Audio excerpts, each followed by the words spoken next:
Well, hello, friends, neighbors. John, your whiskey neighbor here, and welcome down to the Nook. It's another Saturday, and I'd like to talk some more sherried Scotch whiskey with you. Today, I've got a bottle from an independent bottler, North Star. And I think this is the first North Star release I've had on the channel. This came up in my area here in Edmonton, Alberta, and pretty good value. And it's a pretty big and bold release. This is lived its full life in sherry butts, released at 60%. So we're going to talk about Supersonic Mach 4 from North Star.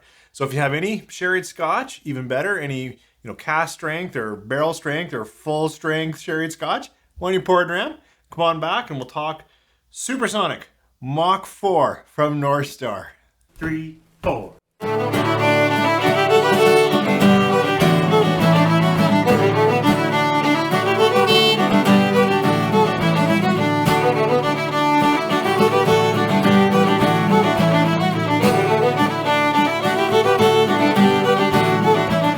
Well, thanks for staying with me through the opener there. I don't know enough about North Star. For me, it started kind of showing up a few years ago. I was seeing a lot of releases, and what I like is, I'll see some pretty specialized releases, some really aged stuff, but they often also have things that seem affordable. And this Supersonic Mach 4, named after Ernest Mach, who I believe is the one whose Mach speed is named after, caught my eye because it was at Whiskey Drop here in Edmonton. Fantastic store, awesome people, and it's all sherry. It's got an age stamp, so it's distilled in 2013, bottled in 2021. So it's kind of a 7+ year bottling, and it's all natural, no coloring. It's not chill filtered, and it's released at 60%. So it's got quite a bit going for it. I mean, I'd love to know more. I really do like when independent bottlers can also release, what distilleries they pulled the cask from and a little more about it, but not bad. Not bad, and it certainly piqued my interest, and it was a decent value for a 60% Scotch. So let's see what we get on this full sherried Scotch from North Star. Certainly a full sherried Scotch. We got lots of raisins, sultanas, dark fruits, and already bits of chocolate or espresso. There's kind of a bitterness in the nose. Yeah, but it's a juicy bitterness, so I still get full red fruits, whatever that is for you. Along that, dried red fruits. So, as I said, raisins and whatnot.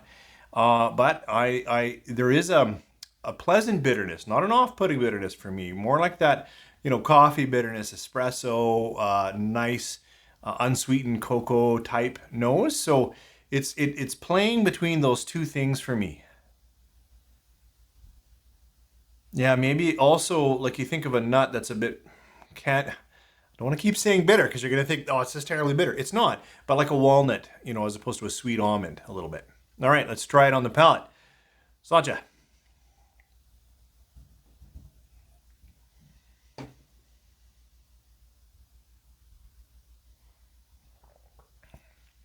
Playing more into savory for me. The fruits are now, leathered, tobaccoed, more oaked, and then savory spices. So little nutmeg.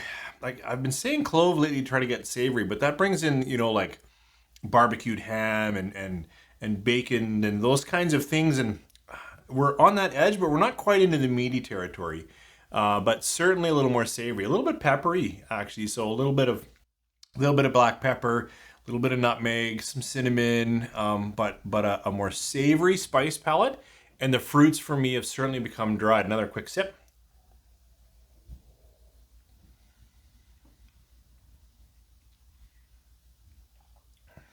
Actually, that was a nice bit of oaking, like a good husk of some sweet oak.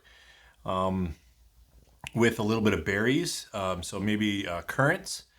So there was a little more juice in the fruit, got off the leather a little bit and got more back into some currants and some light raspberry a bit. There's quite a bit going on in this Scotch. It's pretty beefy at 60%. And after I compare it to the Tamdhu, maybe I'll take a moment just to say, try it with a bit of water, because certainly at 60%, I'm absolutely recommending even a splash just to let it open up a little bit. And it can take it at 60%. This is a good Scotch. I will say, when I opened it, came with a bit of hype from the good folk at Whiskey Drop, and I was a little disappointed. The nose pulled me in. I'm like, this is great. And the bitterness that I was trying not to talk about actually was pretty present in the palate for me, and it kind of kept it like, oh, I want it to be so much better. Either I adjusted to it, or I've become, I'm not super far through it, but it's been open for half a year. And I think coming back to it, whether I've changed or the whiskey really has opened up, it's far more balanced. And so it's now, this is actually quite good. And if you still see it on the shelf, I've read some reviews from around the world, like Germany and Australia. So even though, there's only like 700 and some bottles, for some reason it seems kind of available, or maybe in these off or small markets like Canada, Australia. I don't know. I don't think Germany's a small market, but anyways, this has grown itself up to about a 4-star Scotch. So a quick comparison with Tamdhu. It's no secret that I really enjoy Tamdhu, and man, I like the look of that bottle. It's got a bit of character. It still feels good in the hand when I pour it. But Tamdhu, this is batch 5. You've heard me talk about it a lot. I think I'll use it for my comparison through this series, and then say goodbye to it. 59.8. All the good things too. Natural, non-chill filter. Almost the same strength, 59.8 versus 60, and all sherry. So how does Tamdhu in this sitting kind of have a good nose and taste? Let's see.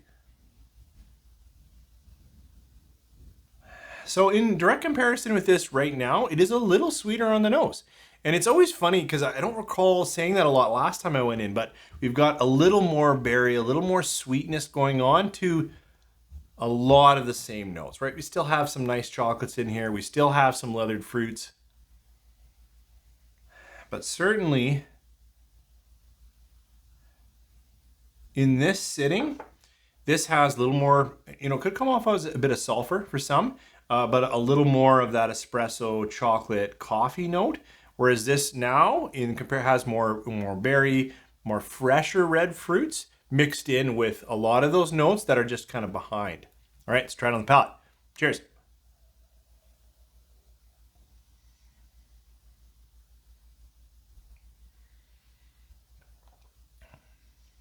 And a really nice balance in the palate.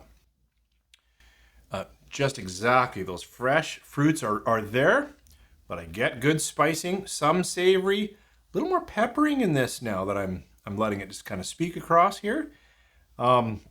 But a very expressive and juicy palate for me. Quick sip.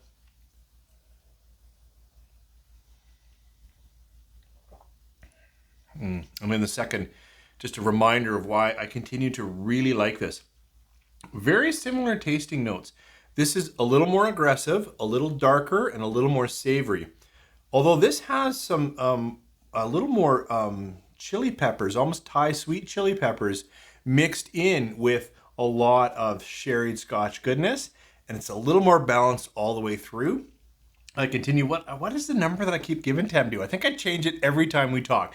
But in this sitting, if I'm giving this a 4, this has to be 4.25. I continue to like this more, but this is a fantastic Scotch and absolutely worth the kind of offering that they had at Whiskey Drop. I don't know if there's any more left in Edmonton, but I think it's still out there. So if you see it, this is a decent buy. Thanks for joining me here. Oh, I was going to try with water, but maybe I'll do that off camera while I'm editing, because I do a little splash. For me, it kind of brings a little more, the berries freshen up a little bit. There's a little more oak, and it just becomes just an easier sipper to enjoy.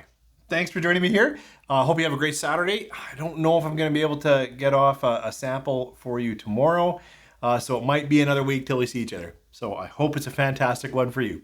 Take care.